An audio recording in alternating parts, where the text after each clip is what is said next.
Exactly. You know, and you come to understand that a lot of times when you trust other than Allah subhanahu wa ta'ala with all of your affairs, you build that love for that individual or that particular, cause. And there's no doubt, like the gambler, they really love gambling, the one who gambles. And this is their way of life. They love what they do. The greedy one and how the greedy live, this is what they do. And this is how they live. And they believe in their way of life. They believe in their way of life and they love their way of life. You understand? And so we as believers in Allah, we're supposed to believe stronger than them. We who have belief in Allah are supposed to believe stronger than anyone in what it is that they believe in. So this is where, you have a group of people believing in their community, believing in their foundational structure. And the problem is that you call yourself a Muslim. That's the problem.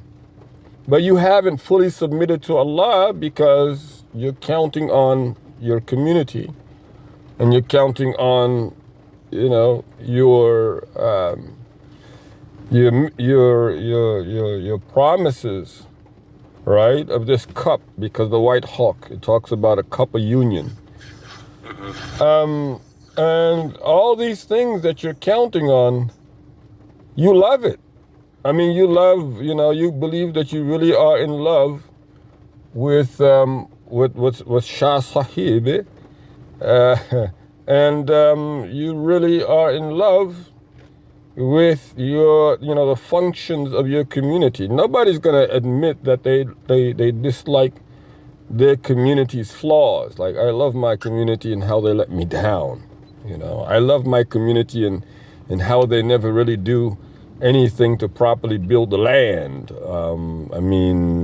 We've had the same roads without any concrete for the whole time we've been here, 30 years or whatever, right? 30 years, yeah. Well, nobody wants to really say that about the community. But what I do want to say is how much we've actually done and how far our murshid has brought us. Our murshid has given us everything. He even gave up his own life. I mean, and you stop and you think to yourself, like, seriously, was there ever a chance that you really knew what Allah subhanahu wa ta'ala himself said, particularly since he could not give you an explanation of the Quran. Whatever he was doing, it was from his own little twisted means and ideology, but he could not explain the Quran because he could not recite, he could not speak. You cannot explain what you cannot speak of. If I cannot speak in Spanish, I'm not expected to explain anything in Spanish. It's that simple. And I think there are some among us who had the knowledge, but could not really express, the refutation in what was going on. And again, had I personally had the understanding then that I have today, then I would have never showed up to teach anything there until they had renounced him. Had I known, because I had already been aware of, him in 2001, really, or 2000, even before 9/11. And I already knew that he could not come over here for some strange reason. Nobody wanted to be clear about it. And as you mentioned, that's how, it works out. A lot of times it takes for a person to pass away before truth, about that individual comes out. I mean, a lot of times people think, they've known of the worst person in the world.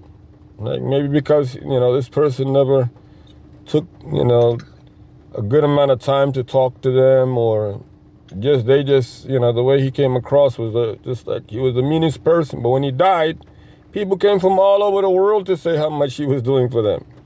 And likewise, you'll have a person who you think, everybody loves him. I mean, this person, somebody that people just the mere presence of him, people are in love with.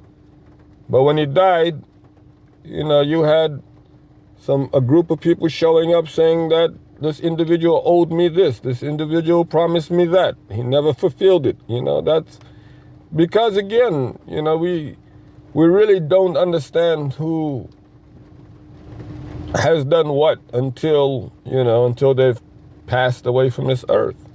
And that's something Abu Bakr as-Siddiq said. He said, if you want to know the righteous ones to follow, look at those who have completed their works in this earth to meet their Rabb in the hereafter.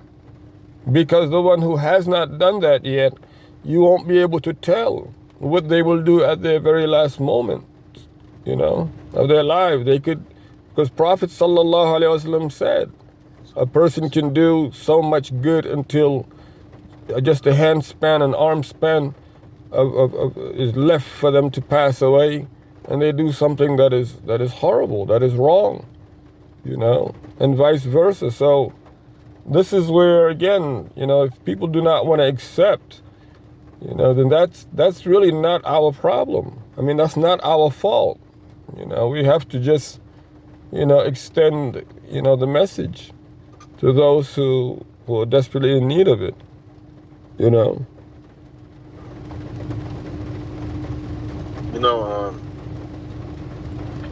stated that my Abu had stepped away from the community.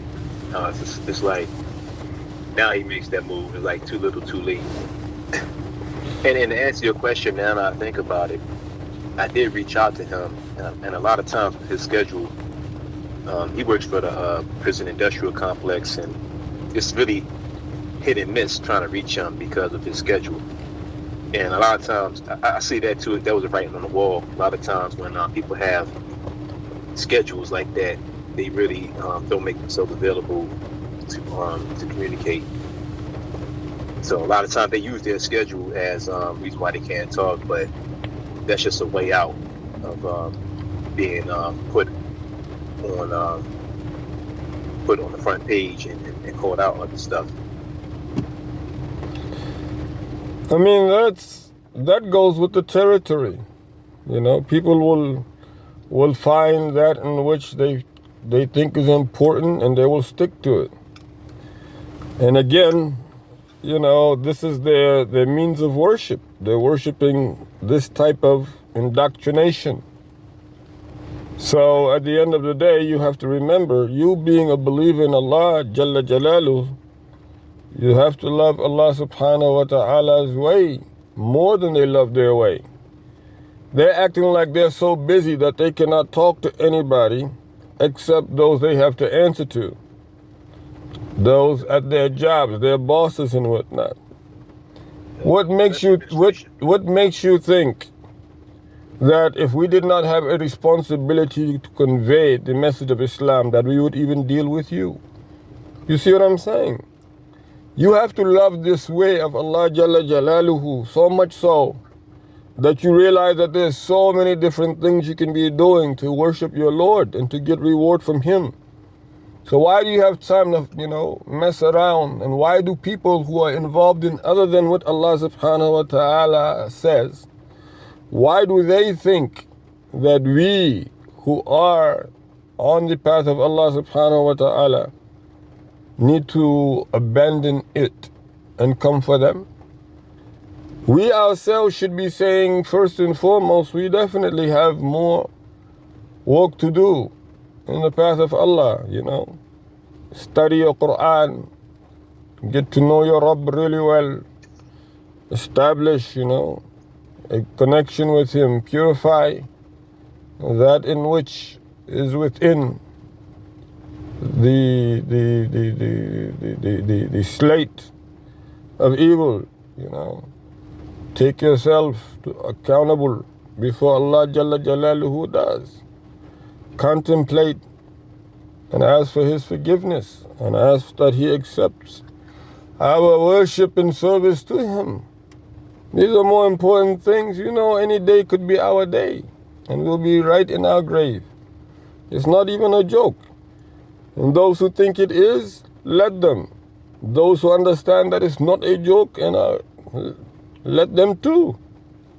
But convey the message, you know, convey it. But, I mean, it's very interesting again. You know, it's strange. At this time, you know, we've gotten orders to double down. In other words, we got a yellow light. We went from green to yellow. I cannot really say why that is, right? Because, you know, it could go either way. You know, intensify the situation, or it could go where it's like, you know, they're taking care of something completely different. Allah knows best. The junta, you understand. But the point of the matter is that, you know, it's just as clear as daylight that everything that they're saying to support this man is false.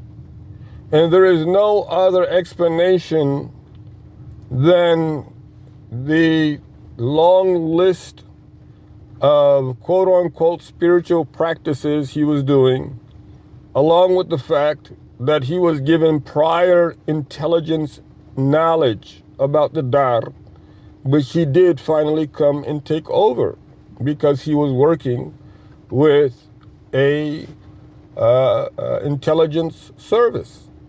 So I don't understand, you know, why is that hard? I mean, I understand it is a hard pill for a lot of people to swallow, right? Because a lot of people have given this man 30 and 40 years of their lives. You understand? But on the same token, they have to realize that whomsoever used to worship or whomsoever worships this man, he's dead. He's dead. He can't do anything else to anybody for anything. There's nothing he can do. This was said about the Prophet sallallahu alaihi wasallam, and Abu Bakr as-Siddiq said that regarding him. You understand? So who is he for him to be thought as coming out of his grave as a white hawk flying into people's homes and making sure that, you know, I mean, it's not right. And you got people literally believing this. You understand? And whomsoever worships Allah, realize that Allah Jalla Jalaluhu is alive and never dies. But this man is dead. And only the victory of Allah subhanahu wa ta'ala will rise high above on this earth. Not Jilani's. Allah Jalla Jalaluhu's. You understand? So, I mean, really, enough evidence is there also to support the fact that he was of no Qadri chain. He did not have a silsila for Qadri tariqa. Not a single member or Talib is able to say that this actually was his teacher. This is the one who taught him live, not Imam Ali, because any of us can, you understand, assert that. But if Imam Ali was to, if you really learn from Imam Ali, why would he teach you Qadariyah? Why would Imam Ali teach you Qadariyah? Imam Ali knows better than Qadariyah. Imam Ali lived better than Qadariyah. Imam Ali fought harder than Qadariyah. Why would Imam Ali give you Qadariyah? Even if you were a Qadariyah and Imam Ali came to you, then Imam Ali would have given you better than Qadariyah. Right or wrong?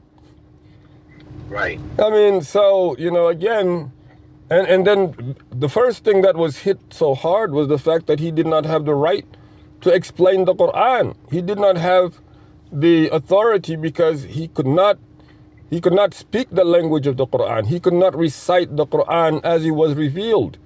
And all those reciters, you know, they have a video now where you have all of their reciters, all of their hufaz, you know, reciting, you know, on this video, and they have a picture of this man. So it's like recitation of Holy Quran with TMOA.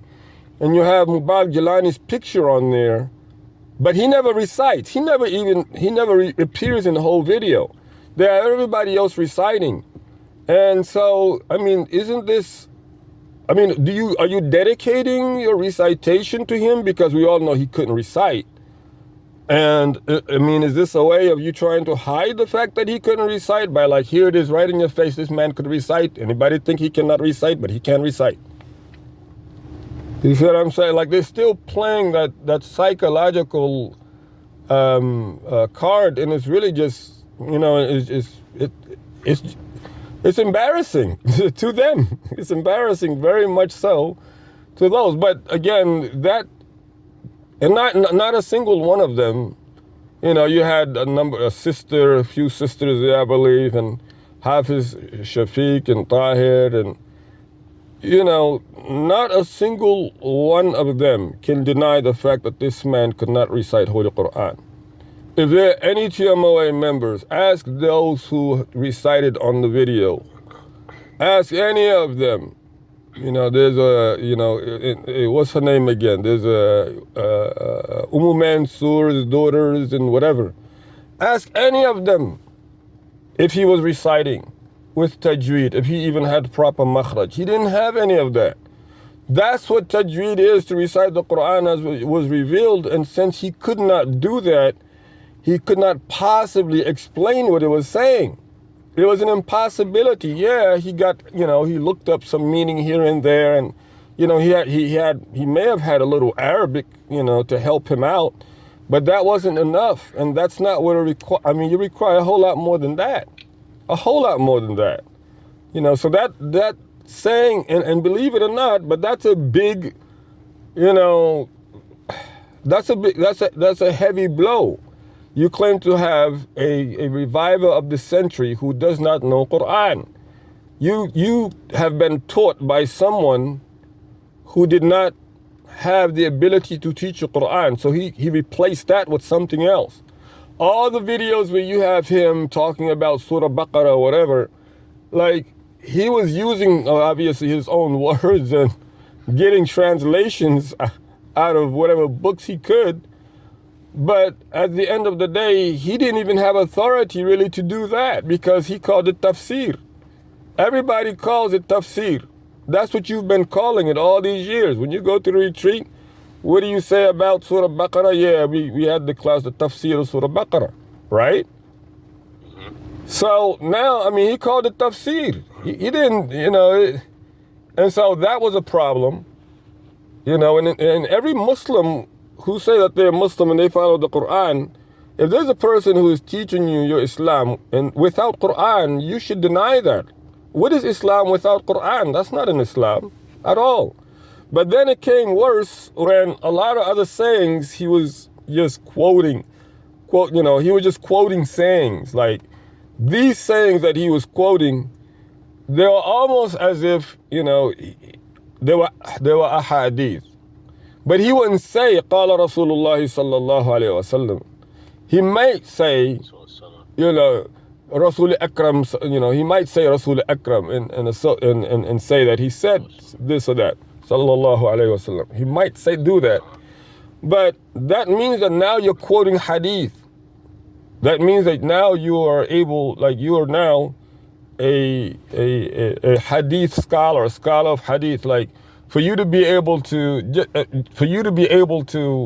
recite the Quran, you have to have studied the Quran. For you to be able to recite and give, you know, reasons from hadith, you have to have studied it. That's what you call a muhaddith, a scholar of hadith. And because of the fact that there are no records, that nobody has come forward, in fact, and say that this is where he studied his ahadith, or this school is where he got his chain of ahadith. And when he's quoting these ahadith, he's not even telling us where he's getting this from. Like, you know, you can find this in this book or that book. You know, kind of like, you know, the book that we have in front when we're reading over the Prophet ﷺ's military history.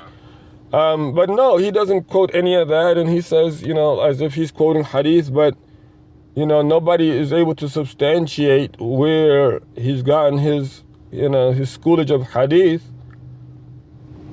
And we're not buying the Imam Ali taught him hadith either, because that, yeah.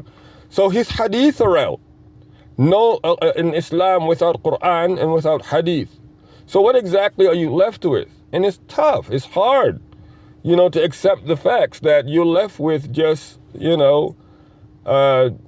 decades of being duped by a government agent, a government intelligent agent. I mean, that's that's all it is to it. So there's no need to even, go on and on and on and on about it. We know why, now we know why you're hiding so much, like why you're not coming forward. Because whatever you say is only going to incriminate you. You're better off not saying anything for them, And I mean, you think that that's the most, helpful way, but in the world of the unseen, that's worse than what you can see now. Like what you're dealing with now, a lot of the people are angry right now. They're not happy, they're angry. I mean, if anything, when he passed away, all of his predictions should have came true right away. But that's not what happened. They never came true.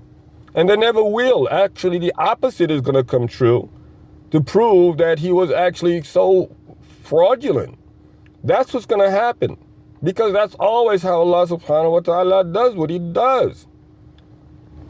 I mean, just like when I was told I would be split by a banana by him. Not only did that, I was told that. Not only did he not split me like a banana, but here I am calling for an absolute, no, I mean, seriously, but I mean, this was said to me maybe about 16, was it, how long ago? Let me think about this. Because this was when they claimed that they had the greatest miracle of all time. And I said, there's no way that could be the greatest miracle given to man of all time, because the Quran is the greatest miracle that was given to the greatest mankind of all time. And so, that's when it started. But, to make a long story short, the predictions that you make for falsehood, because of the fact that they're made in falsehood, for falsehood, with falsehood, their only true refutation is the truth. You understand?